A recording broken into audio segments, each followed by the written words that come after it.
She wasn't supposed to know. The affair was a secret, buried in hotel receipts and late-night whispers.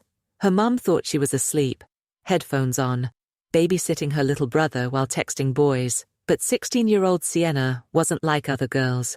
She watched. She remembered. And when she caught her mother wrapped in another man's arms, she didn't cry, she calculated. By the time her mum came home, Sienna had already unlocked her phone, taken screenshots, and drafted a message. "You want me to keep quiet? Then pay up."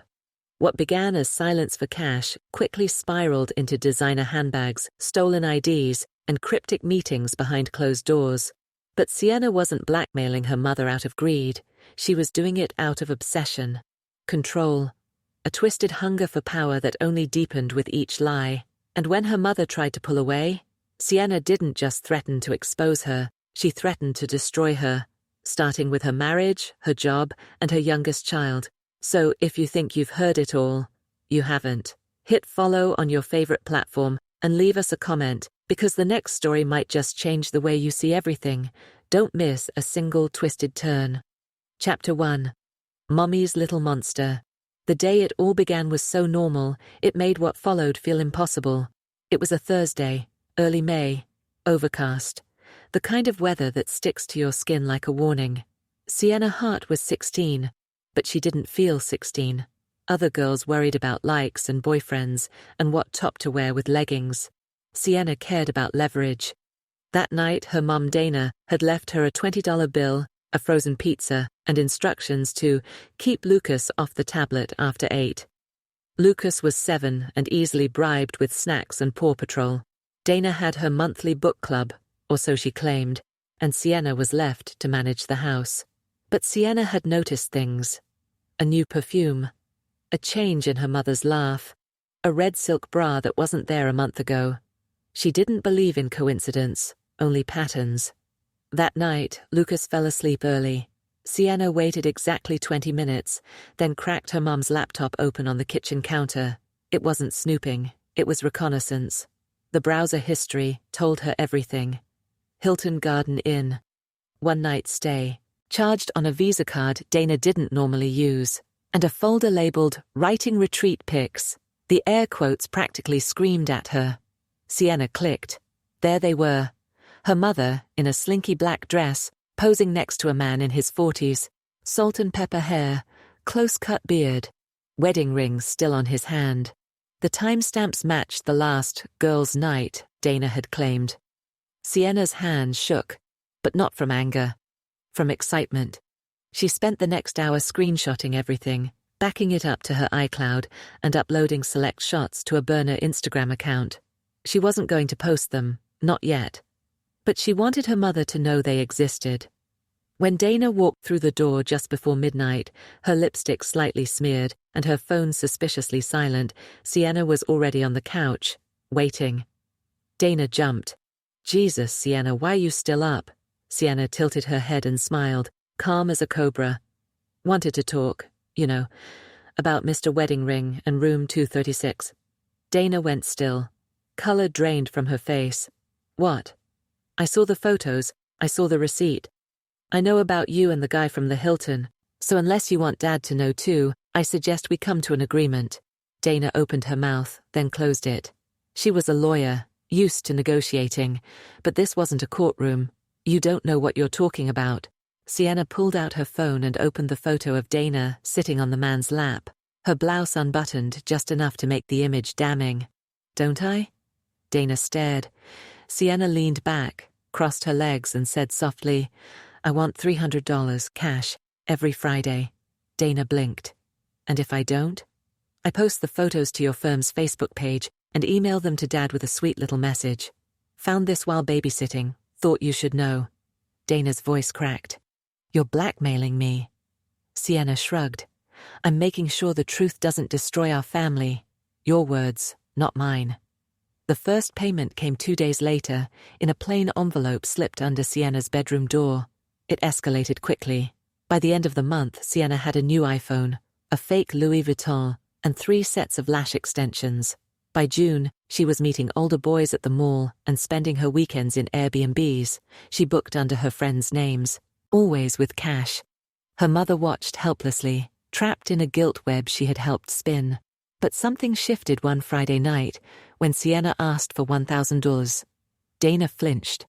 "That's not the deal." Sienna tilted her head. "Well, the deal just changed. You're sleeping with your married boss now, right? Michael Bainbridge. You two are adorable on the security cam from the firm parking lot." Dana turned pale. "You were following me?" "I protect my investments." That was when Dana realized this wasn't about hush money anymore. It was about control. Sienna wasn't satisfied with money. She wanted access. She began digging deeper into Dana's phone, watching her emails, listening in on Zoom calls through the door. She memorized passwords, forwarded herself transcripts, and created a separate bank account in her name using Dana's SSN. When Dana tried to change her login credentials, her own email mysteriously locked her out. When she deleted files, they reappeared. When she blocked Sienna's burner accounts, new ones surfaced.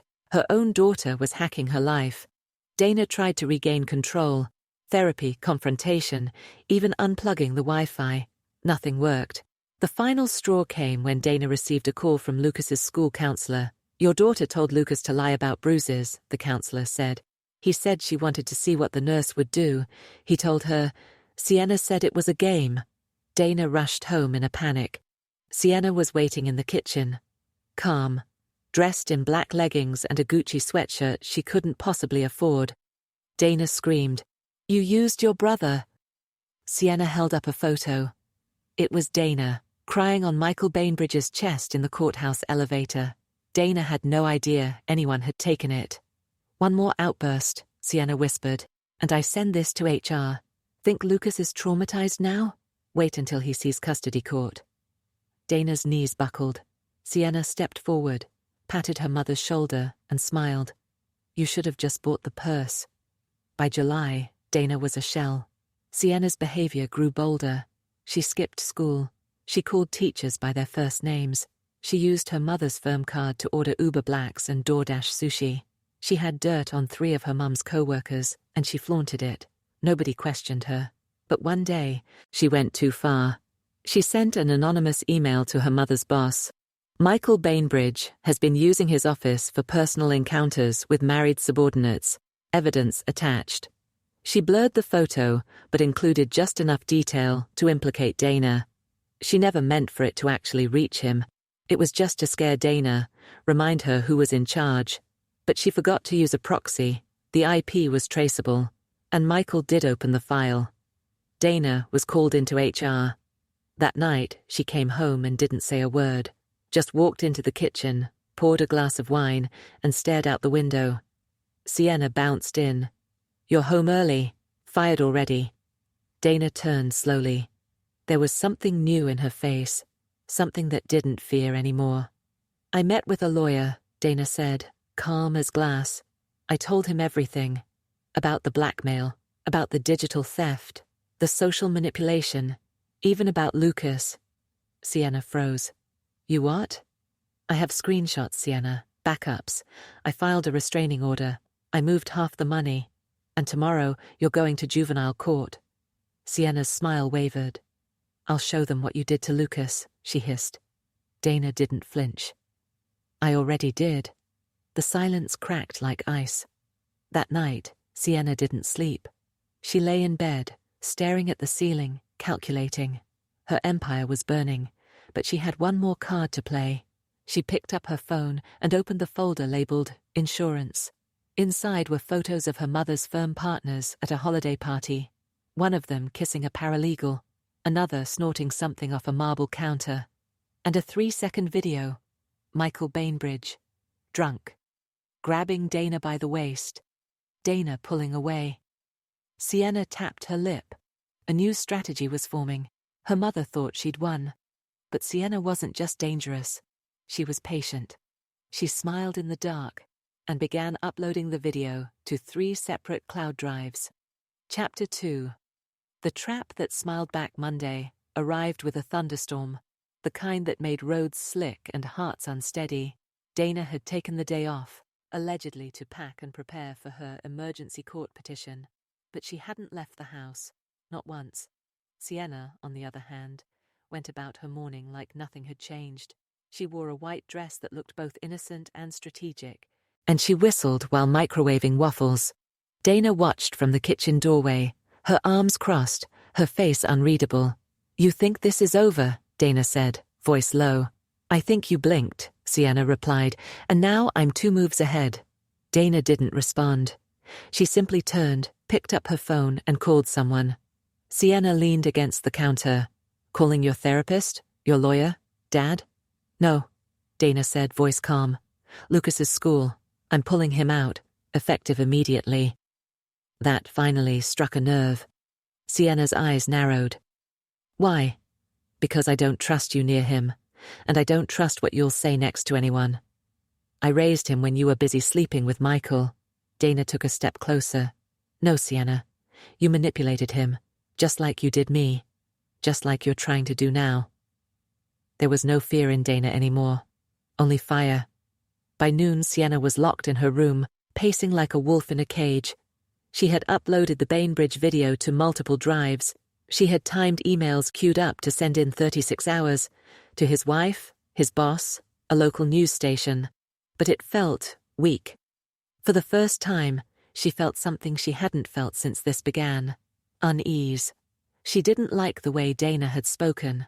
Calm, in control, like she had reached a place beyond blackmail, beyond threat. It scared her, and when Sienna felt scared, she fought back.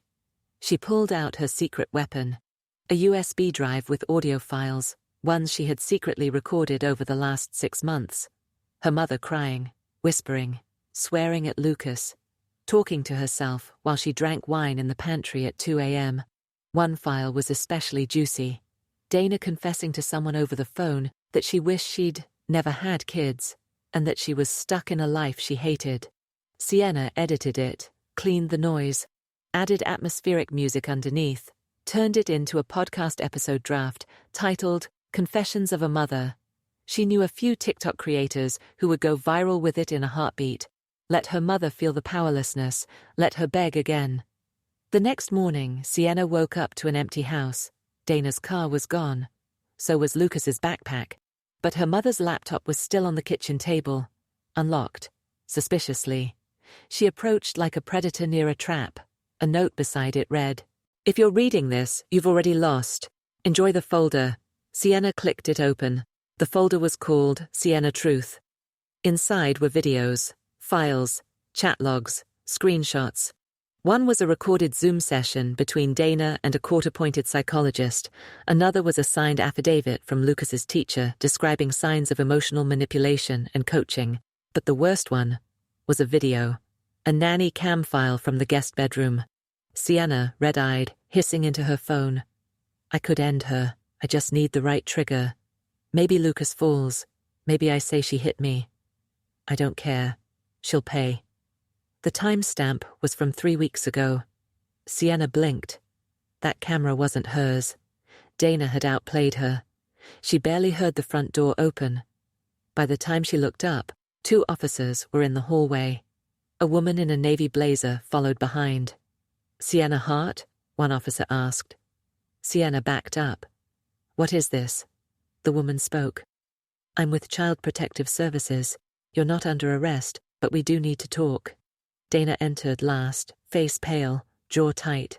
"I gave them everything," she said softly. "You've been watching me? I've been watching you." Sienna's face twisted. "You told them lies." "No, I told them the truth you were too arrogant to hide." She stepped closer. "This ends now." Sienna grabbed the laptop and bolted. She made it halfway to the stairs before a voice behind her shouted, "Stop." She froze, because Lucas was standing at the top of the stairs, holding his stuffed bear, watching. His eyes were wet. "Sienna," he whispered, "you told me lying was a game." The laptop slipped from her fingers and shattered. She didn't go to jail. But the court didn't go easy. Her accounts were frozen, her devices seized, the emails, the podcast drafts, the cloud backups, all pulled in as evidence. Dana filed for emergency emancipation of parental responsibility. Sienna was placed in a state-monitored therapeutic residence. Not juvie, not yet, but close. They said she needed intensive intervention. They called it narcissistic pathology, delusional manipulation, absence of empathy, high-risk behavioral triangulation. They used words like sociopath. Dana never visited. Lucas did. Once. He brought a crayon drawing. In it, he stood beside his mom. There was no third figure. Sienna crumpled it when he left. 6 months passed. She didn't cry. She didn't beg. She watched, waited, and planned. By the time she turned 17, she had memorized the names of every therapist, staff member, and nurse on rotation. She knew their schedules, their routines. One day during a group session, she told a new counselor about how she felt remorse. She described losing herself. They called it a breakthrough. They recommended early release. She smiled. 2 weeks before her hearing, a local podcaster received an anonymous submission, a 12-minute edited voice file titled, "She Hit Me First." It featured a teenage girl's voice, crying, accusing, describing bruises and threats. It was designed to sound like Lucas. The audio went viral. The court found the origin. The origin was traced back to a library computer near the facility, but no fingerprints, no logins, just a whisper of Sienna's final act before freedom. The court delayed her hearing. Dana, once again, received hate mail, accusations. Lucas came home in tears. Dana knew exactly what had happened. She sat at her desk, phone in hand, and called her lawyer. "We need to escalate," she said. "She won't stop, not until someone stops her for good." The final scene unfolded 3 months later. Dana, hair tied back, stepped into the courtroom. Sienna sat across from her, in a navy sweater and ponytail, looking like a model student. The judge reviewed the reports, the audio leak, the recurrence of manipulation. Sienna said all the right things. "I made mistakes. I was in pain. I was angry." But then the judge held up a photo, the nanny cam still, her face, contorted with rage, hands clutching Lucas's tablet like a weapon. Sienna blinked. Dana stood, and finally spoke. "My daughter didn't just blackmail me. She hunted me. She turned my love into leverage. And when I tried to pull away, she used my son. I'm not just asking for separation. I'm asking for protection." The courtroom went quiet. The judge nodded slowly and made it official. Sienna would not return home. Not now. Not ever. Back in her facility bunk that night, Sienna stared at the ceiling. She wasn't angry. Not yet. She smiled, because the nurse had left the room key on her clipboard, and her roommate. She talked in her sleep. Everyone had weaknesses, even Dana, especially Dana.